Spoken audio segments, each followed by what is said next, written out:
Okay, let's continue. Two more problems. 29 on 505. We have the integral from dx from the square root, dx over the square root of x squared plus 2x plus 5. We learned a long time ago something called completing the square. And we know that when we start with the square root, of course I have to start with that, of x squared plus 2x, this needs a 1, because this will change into x plus 1 squared. But what is the remainder here? 4. 1 plus 4 is 5. So this is the square root of x plus 1 squared and plus 4. Like before, I have to get 1 in there, so I will factor out a 4. So the square of 4, and I have x plus 1 over 2, everything squared, plus 1. So when we factor out a 4, I have 4 in the denominator, but I change it already into x plus 1 over 2. So this squared is that. The denominator is 4. 4 times this will be x plus 1 squared, and 4 times 1 is 4. Now I can take 4 outside of the square root, and I have x plus 1 over 2 squared plus 1. So we know that this is typical for tangent, because tangent squared plus 1 will be secant squared. So then we say that x plus 1 divided by 2 equals tangent theta. We solve for x, multiply by 2, x plus 1 equals 2, tangent theta, and subtract 1. So x equals 2, tangent theta minus 1. Of course, we need the dx, which is 2 secant squared theta d theta, because this prime is 1. Okay, coming back, again, I'm going to put a triangle, jump over all this, and let's see what we get. At the top, dx, 2 secant squared theta d theta, over. I know what the denominator is. It's right here. So it's 2. This is tangent squared plus 1, which is secant squared. The square root is secant theta. So 2 secant theta. Simplify the 2's. Simplify 1 secant. And this is the integral from secant theta d theta. And we know the answer, because we discussed this at one of the preliminary in this chapter. And that was natural log of secant theta plus tangent theta plus a constant c.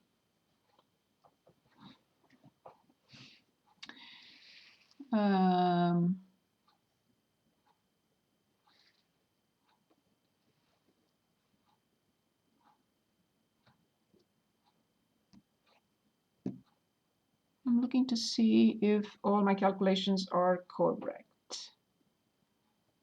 There was a 2 secant squared, and the denominator. Yep, good. Okay, so moving on, page 7.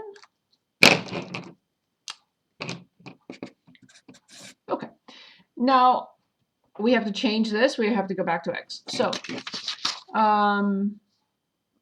somewhere, I'll come back to this piece. Let me copy it again. So we have that x plus 1 divided by 2 equals tangent theta. So somewhere on this planet, there is a right triangle with an angle theta, acute angle theta, whose tangent is the opposite over the adjacent, which makes the hypotenuse this squared plus this squared. But we already know what that means. It's x squared plus 2x plus 5. So therefore, equals, I'm going to put the circle, right, follow the circle. And we have natural log, the absolute value of secant theta. Secant theta is the hypotenuse. It's the opposite, the inverse of a cosine. Cosine will be adjacent over the hypotenuse. This is the hypotenuse over the adjacent. So the square root of x squared plus 2x plus 5 divided by 2. And then plus tangent, x plus 1 over 2, plus a constant c.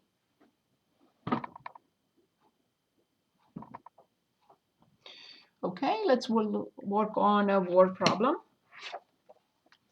And the suggested one was 43 on 506.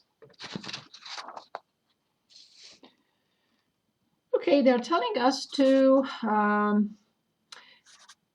find the volume of rotating the area enclosed by the following curves. And they say about the x-axis.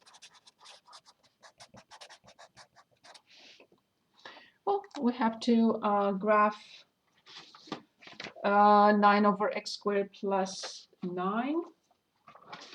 We're going to do a quick graph, but before I will graph everything else.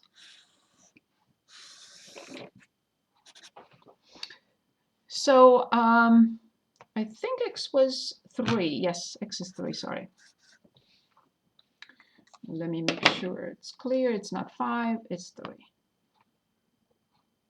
Okay.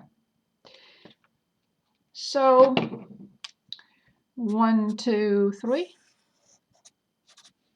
Done. X equals 0. Done. Y equals 0. Done. So see what happens when x is 0, 9 over 9 is 1. So the graph starts here. And when x is 3, 9 plus 9 is 18. 9 over 18 is 1/2. So it's good to just punch it in the graphing calculator real quick. So we have 9 divided by, in parentheses, don't forget to put parentheses for x squared, plus 9. And I'm going to adjust the viewing window. So go to window. I'm only interested between -1 and 4, or -1 and 5 if you want. -1 and 5. I'm only interested between, let's say, -2 and +3. Scale of 1. -2, +3. Just show me the graph. Aha, I see. So it comes this way. Fine. So something like this. Good. On the other side, we are rotating, they say, with respect to the x-axis. So let's find, so this is the graph of y equals 9 over x squared plus 9. We are rotating with respect to a horizontal axis. And yes, we can use disks. So like if you remember, I hope you do, for a particular x value. So the volume for disks is pi radius squared times dx. Between, of course, 0 and 3, where the area is 0 and 3. And what is the radius of this piece, of this dx? Well, the radius is that. So it has to be squared. So then we have 9 over x squared plus 9, everything squared. Now let's see what we get. So we have the pi in front. We have 0 to 3. We have 81. We have x squared plus 9 squared and dx. That's our starting point, of course. Let's start at x squared plus 9, see what happens. Of course, I will factor out 9. I will have x over 3 squared plus 1. So when I factor out 9, I get x squared over 9 here, but x squared over 9 is nothing else but x over 3. I was getting it ready for something squared plus 1. And so this must be tangent, because only tangent squared plus 1 is secant squared, right? So then let x over 3 be tangent theta. And let's see what we get next. Let's find x, and then find dx, and then change the integral into theta. There is no need to go back to x, because this is a definite integral. The number will be the same no matter what. So please don't go back. change the limits of integration. That is a mandatory step. Okay, page 8. So I'm going to put a triangle again. Follow the triangle. So we have pi outside and times 81. We have the integral from, don't copy 0 to 3 yet. Okay, we can do that. So the numerator has dx. Oh, I didn't write the dx. Let me write it here. So x equals 3 tangent theta. So then dx equals 3 secant squared theta d theta. Okay. So then dx first at the top. Stay page. So 3 secant squared theta d theta. The denominator has a 9, because that's what this is, squared, right? So it has to have 9 squared, because x squared plus 9 squared, so this is 81, times tangent squared plus 1 is secant squared. Secant squared squared is secant to the 4th. And we have to proceed from here. So the 81 with 81. Then I have 3 pi in front. 2 of these secant squared go away. And 1 over secant squared is cosine squared d theta. Good. So the limits of integration now. I should have put them already. Okay. So when x is 0, tangent is 0, so theta is 0. So I'm going to write it here. When x is 0, theta is 0. Now, when x is 3, tangent is 1. So when x is 3, tangent theta is 1, so theta equals pi over 4. So from 0 to pi over 4. 0 to pi over 4. We know what we do with this from section 7.2.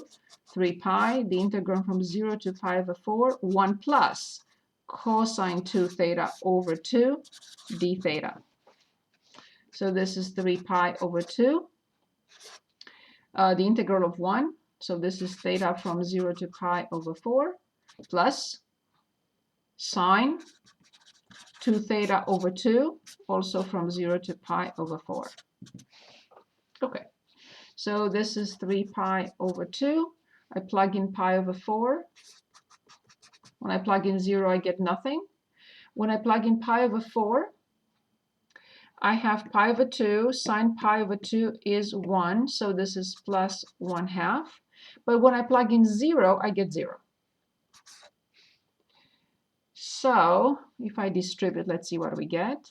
3 pi squared over 8 plus 3 pi over 4. And that is it. Thank you.